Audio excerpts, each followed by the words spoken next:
জয় গুরু। অখণ্ড মণ্ডলেশ্বর শ্রী শ্রী স্বামী স্বরূপানন্দ পরমহংসদেবের অমৃতময় বাণী। গায়ত্রী মন্ত্রের মহিমা ও সর্বজনের অধিকার। জনৈক জিজ্ঞাসুর প্রশ্নের উত্তরে শ্রী শ্রী বামুনি বলিলেন, তোমাদের এই কথা বিশ্বাস করা উচিত যে ব্রহ্ম গায়ত্রী মন্ত্রের পাবনী শক্তিতে যে কোনো পতিতের শুদ্ধি হতে পারে। বিশ্বাস করা উচিত ব্রহ্ম গায়ত্রী মন্ত্র উচ্চারণের দ্বারা যে কোনো ধর্মচ্যুতের পুনরায় হিন্দু ধর্মে গৃহীত হবার যোগ্যতা জন্মে।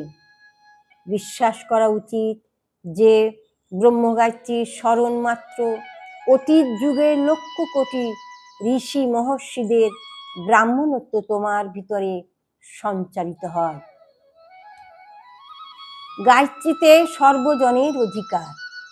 একজন প্রশ্ন করিল, যে কোনো ব্যক্তিকে ব্রহ্ম গায়ত্রী মন্ত্র উচ্চারণ করতে পারে? শ্রী শ্রী বামুনি বলিলেন, প্রত্যেকে ব্রহ্ম গায়ত্রীর অধিকারী। প্রত্যেককে এই মন্ত্র উচ্চারণের স্বাধীনতা দেবে, উৎসাহ দেবে। স্ত্রী হোক, শূদ্র হোক, ডোম, পতিত, ব্রাহ্মণ প্রভৃতি কাউকে এই পাবন মন্ত্রের অধিকার থেকে বঞ্চিত রাখা চলবে না। অনাগত যুগে ব্রাহ্মণ শক্তির এক অভাবনীয় পুনরুদ্ভুদয় হবে এবং শত শত শূদ্র, শত শত অনার্য, শত শত বিরুদ্ধ ধর্মাশ্রিত ব্যক্তি গায়ত্রী মন্ত্রের মধ্যে দিয়ে ব্রাহ্মণত্ব অর্জন করে ব্রাহ্মণ ধর্মকে, ব্রাহ্মণ সাধনাকে পরম গৌরব ও মহতি শক্তি দান করবে। ব্রহ্ম গায়ত্রী জপকালীন মনোভাব।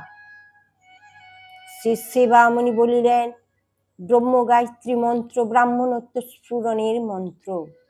এই মন্ত্র জপ বা উচ্চারণের কালে মনে মনে দৃঢ় বিশ্বাস রাখবে যে তুমি স্ত্রী বা পুরুষ যাই হও না কেন এবং উচ্চবাণীর যে বংশে জন্মে থাকো না কেন, গায়ত্রী স্মরণের সঙ্গে সঙ্গেই তুমি ব্রাহ্মণত্ব লাভ করছো।